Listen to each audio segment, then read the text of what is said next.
안녕하세요. 크리스천 영상학교로 운영하는 심목사입니다. 오늘은 나를 기도의 자리로 이끄는 힘에 대해서 한번 생각해 보도록 하겠습니다.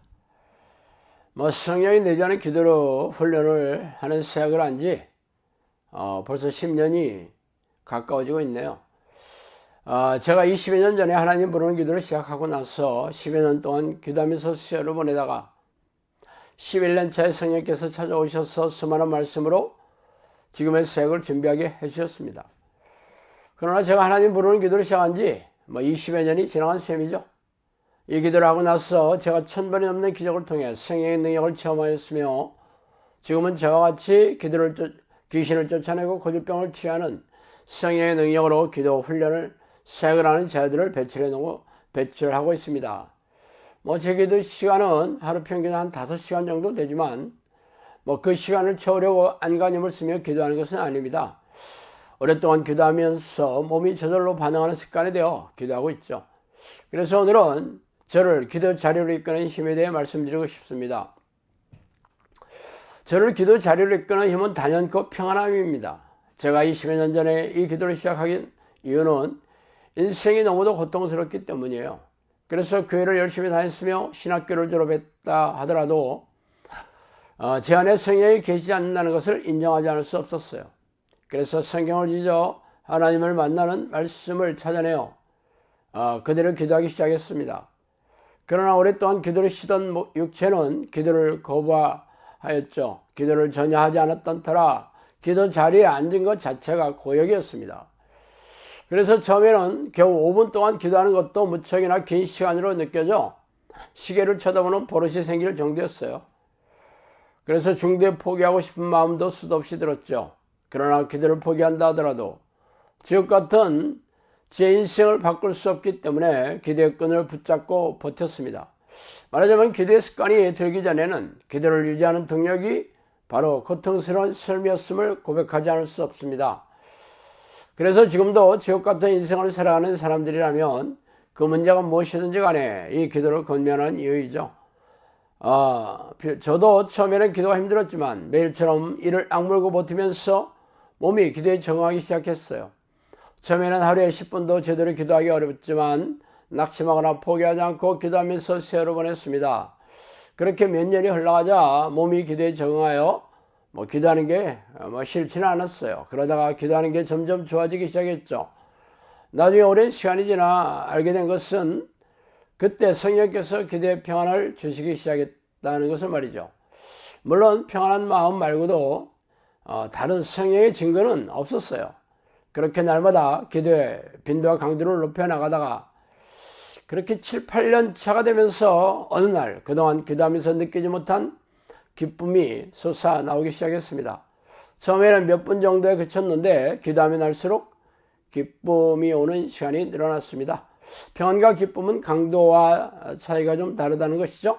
평안한 마음은 잔잔한 마음이로 즐거운 상태라고 보면 되고, 기쁨은 그보다 강도가 더 세서 움켜쥐고 놓고 싶지 않은 마음이라고 보면 됩니다. 그렇게 기도하면서 10여 년을 지나자 성령께서 찾아오셔서 그때부터 기적과 이적으로 귀신을 쫓아내고 정신질환과 고질병이 치유되는 등 눈으로 보고 육체로 체험하는 성령의 증거와 변화 능력을 알게 되었습니다. 평안을 너에게 끼치노니 곧 나의 평안을 너에게 주노라. 내가 너에게 주는 것은 세상에 주는 것과 같지 아니하니라. 너희는 마음에 근심하지도 말고 두려워하지도 말라. 요한복음 14장 27절이죠. 주 안에서 항상 기뻐하라. 내가 다시 말하노니 기뻐하라. 빌립보서 4장 4절입니다. 예수님께서 주시는 평안은 세상살이의 고통과 육체의 문제가 해결되어 얻는 평안과는 다릅니다. 그런 평안은 새로운 문제가 생각되면 사라지는 평안이죠. 그러나 예수님이 주시는 평안은 세상의 문제와 상관없이 유지되는 평안을 말하고 있습니다. 말하자면 예수 그리스도의 영자 성령과 깊고 친밀하게 사귀는 데서 우러나오는 평안이며, 이러한 평안은 예수님이 주시는 평안이겠죠.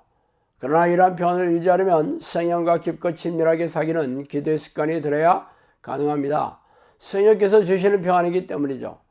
그러나 우리네 교회는 성령과 사귀는 기도에 대해 무지하기 때문에 예수님이 주시는 평안을 얻어 누리지 못하는 것이 안타깝죠. 그렇다고 기도하자마자 성령께서 찾아오셔서 이러한 평안의 수혜자가 되게 해주시는 것은 아닙니다. 육체는 하나님을 만나는 기도를 싫어하기 때문에 육체를 쳐서 성령의 명령에 복종하게 하는 훈련을 통해 몸이 기도에 적응이 되어 저절로 반응하는 기도의 습관을 들여야겠죠. 몸이 기도에 반응하는 수준은 아침과 밤에 기도를 규칙적으로 한두 시간씩 기도하는 습관은 당연하고, 낮에도 틈을 내어 무시로 기도하는 습관을 들여야 합니다. 이렇게 무시로 기도하는 습관이 된 사람들은 당연히 성령이 찾아오셔서 평안과 기쁨을 주시기 위해 기도를 좋아하게 되고 기도하는 습관이 들게 된 것입니다.